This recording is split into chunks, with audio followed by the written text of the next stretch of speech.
UGC NET ಮತ್ತು KCET ಪರೀಕ್ಷೆ paper 1ಕ್ಕೆ ಸಂಬಂಧಪಟ್ಟ ಹಾಗೆ ನಾನು ಹೋದ ವಿಡಿಯೋನಲ್ಲಿ ಸಿಲೆಬಸ್ ಬಗ್ಗೆ ಹಾಕಿದ್ದೆ. ಈ ವಿಡಿಯೋನಲ್ಲಿ ಸಿಲೆಬಸ್ಗೆ ಸಂಬಂಧಪಟ್ಟ ಹಾಗೆ ಮೊದಲನೇ ಚಾಪ್ಟರ್ ಏನಿದೆ ಟೀಚಿಂಗ್ ಆಪ್ಟಿಟ್ಯೂಡ್, ಈ ಚಾಪ್ಟರ್ಗೆ ಸಂಬಂಧಪಟ್ಟಂಥ ಪ್ರಶ್ನೆಗಳು ಹಾಗೆ ಆ ಉತ್ತರಗಳ ಬಗ್ಗೆ ಈ ವಿಡಿಯೋದಲ್ಲಿ ನಾನು ಡಿಸ್ಕಸ್ ಮಾಡಿದ್ದೀನಿ. ಕೆಲವು ಪ್ರಶ್ನೆಗಳಿಗೆ ಅಷ್ಟೇ ನಾನು ಇಲ್ಲಿ ಹಾಕಿರೋ ಅಂಥದ್ದು. ಮುಂದಿನ ವಿಡಿಯೋಗಳಲ್ಲಿ ಈ ಮೊದಲನೇ ಯೂನಿಟ್ ಏನಿದೆ ಟೀಚಿಂಗ್ ಆಪ್ಟಿಟ್ಯೂಡ್ಗೆ ಸಂಬಂಧಪಟ್ಟ ಹಾಗೆ ಇನ್ನಷ್ಟು ಪ್ರಶ್ನೆ ಮತ್ತು ಉತ್ತರಗಳನ್ನು ನಾನು ಮುಂದಿನ ವಿಡಿಯೋಗಳಲ್ಲಿ ಹಾಕ್ತಾ ಇರ್ತೀನಿ, ನೋಡ್ತಾ ಇರಿ. ಮೊದಲನೇ ಚಾಪ್ಟರ್ ಟೀಚಿಂಗ್ ಆಪ್ಟಿಟ್ಯೂಡ್ ಅಂತ ತಗೊಂಡಾಗ ಬೋಧನಾ ಅರ್ಹತೆ ಅಥವಾ ಸಾಮರ್ಥ್ಯ ಅನ್ನುವಂಥ ಅರ್ಥ ಬರೋ ಅಂಥದ್ದು. ಇದರಲ್ಲಿ ಈ ಟೀಚಿಂಗ್ ಆಪ್ಟಿಟ್ಯೂಡ್ ಬೋಧನಾ ಸಾಮರ್ಥ್ಯ ಏನಿದೆ ಇದರಲ್ಲಿ ಬರುವಂಥ ಟಾಪಿಕ್ಸ್ ಅಂದಾಗ ಮೆಥಡ್ಸ್ ಆಫ್ ಟೀಚಿಂಗ್ ಅಂದರೆ ಯಾವ ರೀತಿ ಬೋಧನೆಯ ವಿಧಗಳು ಅಂತ ಹೇಳ್ಬೋದು. ಹಾಗೆಯೇ ಟೀಚಿಂಗ್ ಏಡ್ಸ್, BEd ಮಾಡಿರೋರಿದ್ದರೆ ಗೊತ್ತಿರುತ್ತೆ, ಅಂದರೆ ಬೋಧನೆ ಮಾಡಲಿಕ್ಕೆ ಏನೇನು ಟೀಚಿಂಗ್ ಏಡ್ಸ್ಗಳನ್ನು ಬಳಸ್ತೀವಿ ಅನ್ನೋಂಥದ್ದು, ಅದರ ಬಗ್ಗೆ ಸಂಬಂಧಪಟ್ಟ ಹಾಗೆ ಪ್ರಶ್ನೆಗಳಿರುತ್ತೆ. ಇವ್ಯಾಲ್ಯೂಯೇಷನ್ ಸಿಸ್ಟಮ್, ಹಾಗೆಯೇ ಹೈಯರ್ ಎಜುಕೇಷನ್ ಇನ್ ಇಂಡಿಯಾ, ಇದೆಲ್ಲ ಟಾಪಿಕ್ಸ್ ಕೂಡ ಈ ಮೊದಲನೇ ಯೂನಿಟಲ್ಲಿ ಬರೋವಂಥದ್ದು ಟೀಚಿಂಗ್ ಆಪ್ಟಿಟ್ಯೂಡಲ್ಲಿ. ಹಾಗೆಯೇ ಎ ಟೀಚರ್ಸ್ ಬಿಲೀಫ್, ಹಾಗೆಯೇ ಚೇಂಜಿಂಗ್ ಪ್ಯಾರಾಡಿಗ್ಮ್ಸ್ ಏನಿದೆ ಇದೆಲ್ಲವೂ ಸಹ ಮೊದಲನೇ ಚಾಪ್ಟರಲ್ಲಿ ಬರುವಂಥ ಟಾಪಿಕ್ಸ್ ಅಂತ ಹೇಳ್ಬೋದು. ಇದರಲ್ಲಿ ಸರಿಸುಮಾರು 200 ಪ್ರಶ್ನೆಗಳವರೆಗೆ ನಾನಿಲ್ಲಿ ಕವರ್ ಮಾಡ್ತೀನಿ ಮುಂದಿನ ವಿಡಿಯೋಗಳಲ್ಲಿ. ಸದ್ಯಕ್ಕೆ ಈ ವಿಡಿಯೋದಲ್ಲಿ ಎಷ್ಟಾಗುತ್ತೆ ಅಷ್ಟು ಪ್ರಶ್ನೆಗಳನ್ನು ಕವರ್ ಮಾಡ್ತಾ ಇದ್ದೀನಿ. ಮೊದಲನೇ ಪ್ರಶ್ನೆ, when choosing teaching methods for a particular session you may consider the follows. ಅಂದರೆ ಒಂದು ಪರ್ಟಿಕ್ಯುಲರ್ ಸೆಷನಲ್ಲಿ ಟೀಚಿಂಗ್ ಮೆಥಡ್ಸನ್ನು ನೀವು ಚೂಸ್ ಮಾಡಿದಾಗ ಅಂದರೆ ಈ ಕೆಳಕಂಡ ಯಾವ ಅಂಶಗಳನ್ನು ತಗೋತೀರಾ, ಯಾವುದನ್ನು ಕನ್ಸಿಡರ್ ಮಾಡ್ತೀರಾ ಅಂತ ಕೇಳಿರೋವಂಥದ್ದು. A teaching learning objectives, time allocated, prerequisite knowledge required, all of the above. ಅಂದರೆ ಟೀಚಿಂಗ್ ಒಂದು ಪರ್ಟಿಕ್ಯುಲರ್ ಸೆಷನಲ್ಲಿ ನಾವು ಟೀಚಿಂಗ್ ಮಾಡ್ತೀವಿ ಅಂದಾಗ ಇದಕ್ಕೆ ಉತ್ತರ D, all of the above. ಅಂದರೆ ಟೈಮ್ ಅಲೋಕೇಟೆಡ್ ಅಂದರೆ ಸಮಯ ಏನಿದೆ ಅದನ್ನು ಕನ್ಸಿಡರ್ ಮಾಡ್ತೀರಾ, ಹಾಗೆಯೇ ಟೀಚಿಂಗ್ ಲರ್ನಿಂಗ್ ಆಬ್ಜೆಕ್ಟಿವ್ಸ್ ಇದನ್ನು ಕನ್ಸಿಡರ್ ಮಾಡ್ತೀರಾ. ನಾಲೆಡ್ಜ್ ರಿಕ್ವೈರ್ಡ್ ಅಂದರೆ ಏನು ಬೇಕು ಆ ಬೋಧನೆಗೆ ಸಂಬಂಧಪಟ್ಟ ನಾಲೆಡ್ಜ್ ಏನಿದೆ ಇದನ್ನು ಕನ್ಸಿಡರ್ ಮಾಡ್ತೀರಾ ಅಂತ ಕೇಳಿರೋವಂಥದ್ದು. ಈ ಎಲ್ಲ ಅಂಶಗಳು ಕೂಡ ಟೀಚಿಂಗ್ ಮೆಥಡ್ಸಲ್ಲಿ ಕನ್ಸಿಡರ್ ಆಗುತ್ತೆ ಅನ್ನೋಂಥದ್ದು. ಹಾಗಾಗಿ ಉತ್ತರ ಆಲ್ ಆಫ್ ದಿ ಎಬೋ. ಹಾಗೆಯೇ ಎರಡನೇ ಪ್ರಶ್ನೆ, the broad factor guiding the selection of teaching methods. ಇದರಲ್ಲಿ ಮೊದಲನೇದು the focus of learning, strength of the class, teaching content, all of the above. ಇದಕ್ಕೂ ಉತ್ತರ ಆಲ್ ಆಫ್ ದಿ ಎಬೋ ಅಂತ ಇದೆ. ಅಂದರೆ ಟೀಚಿಂಗ್ ಮೆಥಡಲ್ಲಿ ಯಾವುದು ಪ್ರಮುಖವಾಗುತ್ತೆ ಅಂತ ಹೇಳಿದಾಗ ಫೋಕಸ್ ಆಫ್ ಲರ್ನಿಂಗ್ ಅಂದರೆ ಮಕ್ಕಳು ಕಲಿಯುವಂಥದ್ದು ಪ್ರಮುಖವಾಗುತ್ತಾ, ಹಾಗೆಯೇ ಸ್ಟ್ರೆಂತ್ ಆಫ್ ದಿ ಕ್ಲಾಸಲ್ಲಿ ಇರುವಂಥ ಸ್ಟ್ರೆಂತ್ ಪ್ರಮುಖವಾಗುತ್ತಾ, ಟೀಚಿಂಗ್ ಕಂಟೆಂಟ್ ಪ್ರಮುಖವಾಗುತ್ತಾ ಅಂತ ಕೇಳಿರುವಂಥದ್ದು. ಇದೆಲ್ಲ ಅಂಶಗಳು ಸಹ ಪ್ರಮುಖವಾಗುತ್ತೆ ಅನ್ನೋದು ಉತ್ತರ. ಮೂರನೇ ಪ್ರಶ್ನೆ, before explaining the need of the topic it is important. ನೀವು ಯಾವುದಾದ್ರೂ ಟಾಪಿಕ್ಕನ್ನು ಟೀಚರ್ಸ್ ಎಕ್ಸ್ಪ್ಲೇನ್ ಮಾಡಲಿಕ್ಕಿಂತ ಮುಂಚೆ ಯಾವುದಕ್ಕೆ ಪ್ರಾಮುಖ್ಯತೆಯನ್ನು ಪಡೆಯುತ್ತೆ ಅಂತ. A maintain high discipline in the class, ಅಂದರೆ ತರಗತಿಯಲ್ಲಿ ಡಿಸಿಪ್ಲಿನ್ ಮೇಂಟೈನ್ ಮಾಡೋದು ಪ್ರಮುಖವಾಗುತ್ತಾ. ಹಾಗೆಯೇ get the attention of the learners ಅಂದರೆ ಇಲ್ಲಿ ಸ್ಟೂಡೆಂಟ್ಸ್ ಅನ್ನುವಂಥ ಅರ್ಥ.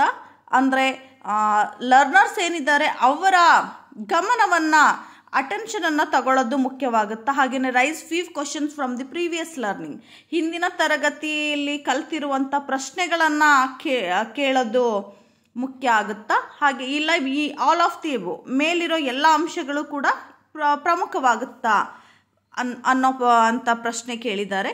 ಯಾವುದೇ ಒಂದು ಟಾಪಿಕನ್ನು ಎಕ್ಸ್ಪ್ಲೇನ್ ಮಾಡಬೇಕಾದ್ರೆ ಯಾವುದಕ್ಕೆ ಪ್ರಾಮುಖ್ಯತೆಯನ್ನು ಕೊಡ್ತೀರಾ ಅಂತ ಕೇಳಿದಾಗ ಇದಕ್ಕೆ ಉತ್ತರ B, get the attention of the learners. ಮೊದಲು ಸ್ಟೂಡೆಂಟ್ಗಳ ಗಮನವನ್ನು ಸೆಳೆದುಕೊಳ್ಳೋದು ಮುಖ್ಯ ಆಗುತ್ತೆ. ಯಾವುದೇ ಟಾಪಿಕನ್ನು ನಾವು ಎಕ್ಸ್ಪ್ಲೇನ್ ಮಾಡಲಿಕ್ಕೆ ಹೋಗ್ತೀವಿ ತರಗತಿಗೆ ಅಂದಾಗ ಸ್ಟೂಡೆಂಟ್ಗಳ ಗಮನವನ್ನು ನಮ್ಮ ಕಡೆ ಸೆಳ್ಕೊಳ್ಳೋದು ಪ್ರಮುಖ ಆಗುತ್ತೆ ಅನ್ನೋವಂಥ ಉತ್ತರ ಇದು. ಹಾಗೆಯೇ 4ನೇದು learners can learn more effectively by, ಅಂದರೆ ಸ್ಟೂಡೆಂಟ್ಸ್, ಇಲ್ಲಿ ಲರ್ನರ್ಸ್ ಅಂದರೆ ಸ್ಟೂಡೆಂಟ್ಸ್ ಯಾವುದರಿಂದ ಕಲಿತಾರೆ ಅಂದರೆ ಎಫೆಕ್ಟಿವ್ಲಿ ಯಾವ ಥರ ಕಲಿತಾರೆ ಅಂದಾಗ ಇದಕ್ಕೆ ಉತ್ತರ ಆ್ಯಕ್ಟಿವ್ಲಿ ಪಾರ್ಟಿಸಿಪೇಟಿಂಗ್. ಅಂದರೆ ಆ್ಯಕ್ಟಿವ್ಲಿ ಪಾರ್ಟಿಸಿಪೇಟಿಂಗ್ ಅಂತ ತಗೊಂಡಾಗ ಭಾಗವಹಿಸುವಿಕೆ, ತುಂಬ ಕ್ರಿಯಾತ್ಮಕವಾಗಿ ಭಾಗವಹಿಸೋದ್ರಿಂದ ವಿದ್ಯಾರ್ಥಿಗಳು ಹೆಚ್ಚು ಕಲಿತಾರೆ ಅನ್ನುವಂಥ ಅರ್ಥ. ಹಾಗೆಯೇ 5ನೇ ಪ್ರಶ್ನೆ, you are planning to teach human anatomy, the most suitable teaching aid would be. ನೀವು ಹ್ಯೂಮನ್ ಅನಾಟಮಿ ಅಂದರೆ ಮಾನವನ ದೇಹದ ಬಗ್ಗೆ ಪಾಠ ಮಾಡೋದಕ್ಕೆ ಹೋದಾಗ ನೀವು ಅತಿ ಸೂಟಬಲ್ ಟೀಚಿಂಗ್ ಏಡ್ ಯಾವುದನ್ನು ಬಳಸ್ತೀರಾ ಅನ್ನುವಂಥ ಪ್ರಶ್ನೆ ಇದು. Put up a chart on human anatomy, ಮಾನವನ ದೇಹದ ಭಾಗ ಇರುವಂಥ ಚಾರ್ಟನ್ನು ತೋರಿಸ್ಕೊಂಡು ಪಾಠ ಮಾಡ್ತೀರಾ, ಇಲ್ಲ show the learners model of the human body, ಮಾನವನ ದೇಹದ ಮಾಡೆಲನ್ನು ವಿದ್ಯಾರ್ಥಿಗಳಿಗೆ ತೋರಿಸ್ತೀರಾ, ಅಥವಾ 3ನೇದು show them MS power point presentations and videos depicting location and functions of parts of the human body. ಅಂದರೆ MS ಪವರ್ ಪಾಯಿಂಟ್ ಪ್ರೆಸೆಂಟೇಷನ್ ಮೂಲಕ ಮಾನವನ ದೇಹದ ಅಂಗಗಳ ಕುರಿತಾದ ವಿಡಿಯೋ ಹಾಗೆಯೇ ಯಾವ ಥರ ಕಾರ್ಯನಿರ್ವಹಿಸುತ್ತೆ ಅನ್ನೋದನ್ನು ಹೆಚ್ಚು ತೋರಿಸೋದ್ರ ಮೂಲಕ ಎಕ್ಸ್ಪ್ಲೇನ್ ಮಾಡ್ತೀರಾ ಅಂತ ಕೇಳಿರೋವಂಥದ್ದು. ಇದಕ್ಕೆ ಉತ್ತರ ಸಿ ಆಗಿದೆ. ಅಲ್ಲಿ ನಾನು ತುಂಬ ಡಾರ್ಕ್ ಆಗಿ ಮಾರ್ಕ್ ಮಾಡಿದ್ದೀನಿ, ಅದನ್ನು ನೋಡ್ಕೊಳ್ಳಿ. ಹಾಗೆಯೇ ಇನ್ನು ಡಿ ನಾನು ಹೇಳಲಿಕ್ಕೆ ಹೋಗಲ್ಲ. 6ನೇ ಪ್ರಶ್ನೆ, if the focus of learning is to increase skills, the most suitable methods of teaching would be. Most suitable methods of teaching would be ಅಂತ ಕೇಳಿದ್ದಾರೆ. ಇದಕ್ಕೆ ಉತ್ತರ ಬಿ ಏನಿದೆ, ಡೆಮಾನ್ಸ್ಟ್ರೇಷನ್ ಅಂದರೆ ಗೊತ್ತಿರುತ್ತೆ, ಡೆಮೋ ಕೊಡೋವಂಥದ್ದು ಅಂದರೆ ನಿಮಗೆ ಈಸಿಯಾಗಿ ಅರ್ಥ ಆಗುತ್ತೆ. ಇನ್ನು 7ನೇ ಪ್ರಶ್ನೆ, the lecture method is an effective way to.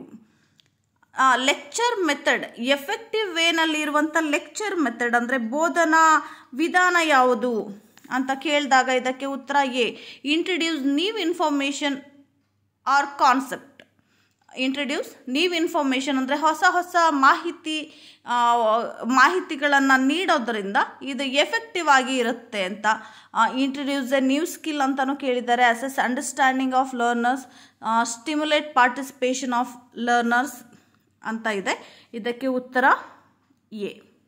ಇನ್ನು 8ನೇ ಪ್ರಶ್ನೆ, ದ ಲರ್ನರ್ಸ್ ಆಲ್ವೇಸ್ ಅಪ್ರಿಷಿಯೇಟ್, ಅಂದರೆ ವಿದ್ಯಾರ್ಥಿಗಳು ಯಾವುದನ್ನು ಹೆಚ್ಚು ಪ್ರಶಂಸೆಯನ್ನು ಮಾಡ್ತಾರೆ ಅಂತ. ಇಲ್ಲಿ ಲರ್ನರ್ಸ್ ಅಂದಾಗ ನೀವು ಸ್ಟೂಡೆಂಟ್ಸ್ ಅಂತಾನೆ ಅರ್ಥ ಮಾಡ್ಕೊಳ್ಳಿ. ಯಾವುದನ್ನು ಅಪ್ರಿಷಿಯೇಟ್ ಮಾಡ್ತಾರೆ ಅಂದಾಗ ಕನ್ಸೈಸ್ ಆ್ಯಂಡ್ ಸ್ಟಿಮ್ಯುಲೇಟಿಂಗ್ ಲೆಕ್ಚರ್, ಉತ್ತರ ಅಲ್ಲೇ ಇದೆ. ಹಾಗೆಯೇ a well researched and informative lecture, a well organised and presentable lecture ಅನ್ನೋ ಆಪ್ಷನ್ಸ್ ಕೂಡ ಇದೆ. ಈ ಕನ್ಸೈಸ್ ಆ್ಯಂಡ್ ಸ್ಟಿಮ್ಯುಲೇಟಿಂಗ್ ಲೆಕ್ಚರ್ ಅಂದಾಗ ಸಂಕ್ಷಿಪ್ತವಾಗಿ ಹಾಗೆಯೇ ಅರ್ಥ ಆಗೋ ಥರ, ಉತ್ತೇಜಿತವಾಗಿ ಅನ್ನೋ ಅರ್ಥ ಕೂಡ ಬರುತ್ತೆ. ಇದಕ್ಕೆ ಅರ್ಥ ಆಗೋ ಥರ ತಿಳಿಸುವಂಥ ಲೆಕ್ಚರ್ ಏನಿದೆ, ಸಂಕ್ಷಿಪ್ತ ಮತ್ತು ಅರ್ಥಗರ್ಭಿತವಾಗಿ ತಿಳಿಸುವಂಥ ಲೆಕ್ಚರನ್ನು ವಿದ್ಯಾರ್ಥಿಗಳು ಇಷ್ಟಪಡೋದು ಅಂತ. ಹಾಗೆಯೇ 9ನೇ ಪ್ರಶ್ನೆ, the teacher should make constant effort to situate the new information in the context of ಉತ್ತರ ಪ್ರೀವಿಯಸ್ಲಿ ಲರ್ನ್ಡ್ ಇನ್ಫಾರ್ಮೇಷನ್. ಹಾಗೆಯೇ 10ನೇ ಪ್ರಶ್ನೆ, demonstration refers to a teaching method in which learners ಅಂತ ಕೇಳಿದ್ದಾರೆ. ಅದರಲ್ಲಿ ಡಿ ಏನಿದೆ, which learners are provided with an opportunity to observe for themselves the object or process that they wish to learn. ಅಂದರೆ demonstration, demo ನೀಡುವಂಥದ್ದು ಏನಿದೆ, ಇದರಿಂದ ಲರ್ನರ್ಸ್ಗೆ ಆಗುವಂಥ ಅನುಕೂಲ ಅಂತ ತಗೊಂಡಾಗ are provided with an opportunity to observe for themselves, ಅಂದರೆ ಅವರು ತಮ್ಮನ್ನು ತಾವು ತಿಳ್ಕೊಳ್ಳಿಕ್ಕೆ ಇದು ಅನುಕೂಲ ಆಗುತ್ತೆ. ಡೆಮಾನ್ಸ್ಟ್ರೇಷನ್ ಅನ್ನೋವಂಥದ್ದು, ವಿದ್ಯಾರ್ಥಿಗಳು ಡೆಮೋ ಕೊಡೋದು ಏನಿದೆ ಇದು ಅವರೇ ತಿಳ್ಕೊಳ್ಳಿಕ್ಕೆ ಅನುಕೂಲ ಆಗುವಂಥದ್ದು ಅನ್ನೋ ಅರ್ಥ ಬಂದಿದೆ. ಹಾಗಾಗಿ ಇದಕ್ಕೆ ಸರಿ ಉತ್ತರ ಡಿ. ಇನ್ನು 11ನೇ ಪ್ರಶ್ನೆ ತಗೊಂಡಾಗ how does a teacher contribute in the development of society? 11ನೇ ಪ್ರಶ್ನೆ, how does a teacher contribute in the development of society? ಅಂದರೆ ಬೋಧಕರು ಅಥವಾ ಶಿಕ್ಷಕರು ಏನಿದ್ದಾರೆ ಸಮಾಜದ ಬೆಳವಣಿಗೆಗೆ ಹೇಗೆ ಕಾಂಟ್ರಿಬ್ಯೂಟ್ ಮಾಡ್ತಾರೆ, ಅಂದರೆ ಹೇಗೆ ಕೊಡುಗೆಯನ್ನು ನೀಡ್ತಾರೆ ಅನ್ನುವಂಥ ಪ್ರಶ್ನೆ ಇದು. How does a teacher contribute in a development of society? ಸಮಾಜದ ಬೆಳವಣಿಗೆಗೆ ಶಿಕ್ಷಕರ ಕೊಡುಗೆ ಏನು ಅಂತ ಕೇಳಿದ್ದಾರೆ. ಇದರಲ್ಲಿ ಆಪ್ಷನ್ಸ್ ಇದೆ: by paying tax, by doing his or her job, by helping ನೀಡಿ ಅಂಡ್ ಪೂರ್. ಅಂದರೆ ಟ್ಯಾಕ್ಸ್ ಕಟ್ಟೋ ಮೂಲಕ ಸಮಾಜದ ಬೆಳವಣಿಗೆಗೆ ಉದ್ಧಾರ ಆಗ್ತಿದ್ದಾರೆ ಅಂತ, ಕೊಡುಗೆ ನೀಡ್ತಾ ಇದ್ದಾರೆ ಅಂತ.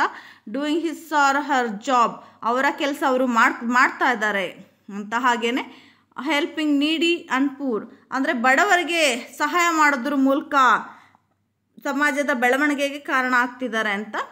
ಇದು ತಪ್ಪು ಉತ್ತರ ಇದೆಲ್ಲ. ಡಿ ಏನಿದೆ, by shaping the minds of children are students, ಅಂದರೆ ವಿದ್ಯಾರ್ಥಿಗಳ ಅಥವಾ ಮಕ್ಕಳ ಮೈಂಡ್ಸ್ ಏನಿದೆ ಇದನ್ನು ಬೈ ಶೇಪಿಂಗ್ ದಿ ಮೈಂಡ್ಸ್ ಅಂದಾಗ ತಿದ್ದೋವಂಥದ್ದು, ಮಕ್ಕಳನ್ನು ಒಳ್ಳೆ ರೀತಿ ತಿದ್ದೋದ್ರ ಮೂಲಕ ಸಮಾಜಕ್ಕೆ ಕೊಡುಗೆಯನ್ನು ನೀಡ್ತಾ ಇದ್ದಾರೆ ಅನ್ನುವಂಥ ಅರ್ಥ. ಇದು ತುಂಬ ಈಸಿ ಇರೋದ್ರಿಂದ ಈ ಪ್ರಶ್ನೆ ಬರಿಬಹುದು ಎಲ್ಲರೂ ಸಹ. ಹಾಗೆಯೇ 12ನೇ ಪ್ರಶ್ನೆ, ಟೀಚಿಂಗ್ ಹೆಲ್ಪ್ಸ್ ಇನ್ ಅಂತ ಕೇಳಿದ್ದಾರೆ. ಟೀಚಿಂಗ್ ಹೆಲ್ಪ್ಸ್ ಇನ್ ಅಂತ ಕೇಳಿಬಿಟ್ಟು ಅಲ್ಲಿ ಆಪ್ಷನ್ಸನ್ನು ಕೊಟ್ಟಿದ್ದಾರೆ. ಅಂದರೆ ಟೀಚಿಂಗ್ ಏನಿದೆ, ಶಿಕ್ಷಣ ಯಾವುದಕ್ಕೆ ಸಹಾಯ ಮಾಡುತ್ತೆ ಅನ್ನೋಂಥ ಅರ್ಥ.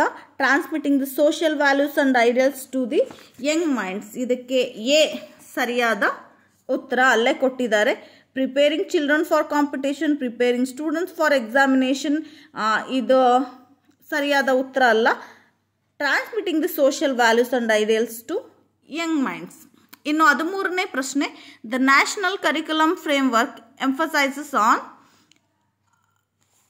ನ್ಯಾಷನಲ್ ಕರಿಕ್ಯುಲಮ್ ಫ್ರೇಮ್ವರ್ಕ್ ಏನಿದೆ 2005 ಅಲ್ಲಿ ಹೇಳೋವಂಥದ್ದು teacher centred classroom, learner centred classroom, evaluation centred classroom, none of the above ಅಂತ ಹೇಳಿದ್ದಾರೆ. ಇದರಲ್ಲಿ ಉತ್ತರ ಲರ್ನರ್ ಸೆಂಟರ್ ಕ್ಲಾಸ್ ರೂಮ್ ಅನ್ನೋಂಥ ಉತ್ತರ. ಹಾಗೆಯೇ 14th question, as A teacher what will be your response if students do not attend your class?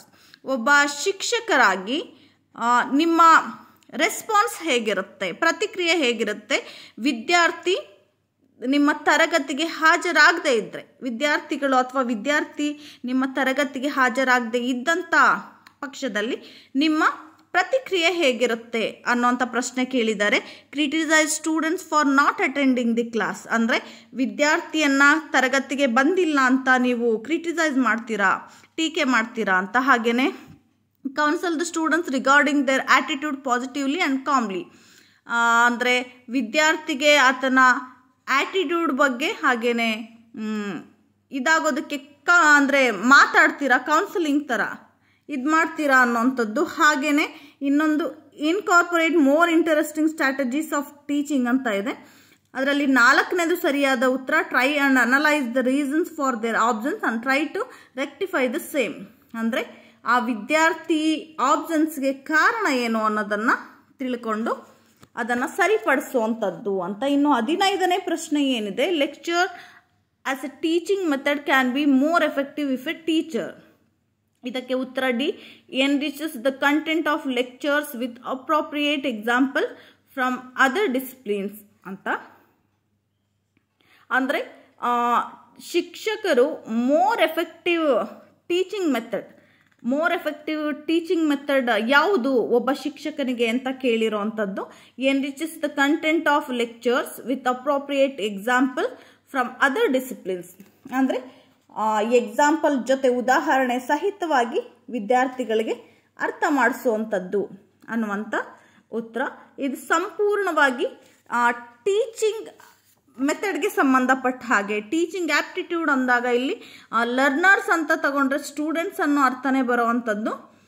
ಇನ್ನು lecturing ಅಥವಾ teaching ಅನ್ನೋವಂಥದ್ದು ಹೇಗೆ ಇರಬೇಕು ಟೀಚಿಂಗ್ ಅನ್ನೋವಂಥದ್ದು, ಹಾಗೆಯೇ ಟೀಚರ್ ಅಥವಾ ಲೆಕ್ಚರರ್ ಮತ್ತು ಲರ್ನರ್ಸ್ ಏನಿದ್ದಾರೆ ಇವರಿಬ್ಬರ ರಿಲೇಶನ್ಶಿಪ್ ಮತ್ತು ಮೆಥಡ್ಸ್, ಟೀಚಿಂಗ್ ಮೆಥಡ್ಸ್ ಏನೇನು ಬರುತ್ತೆ ಅನ್ನೋದೆಲ್ಲ ಇಲ್ಲಿ ಕವರ್ ಆಗಿದೆ.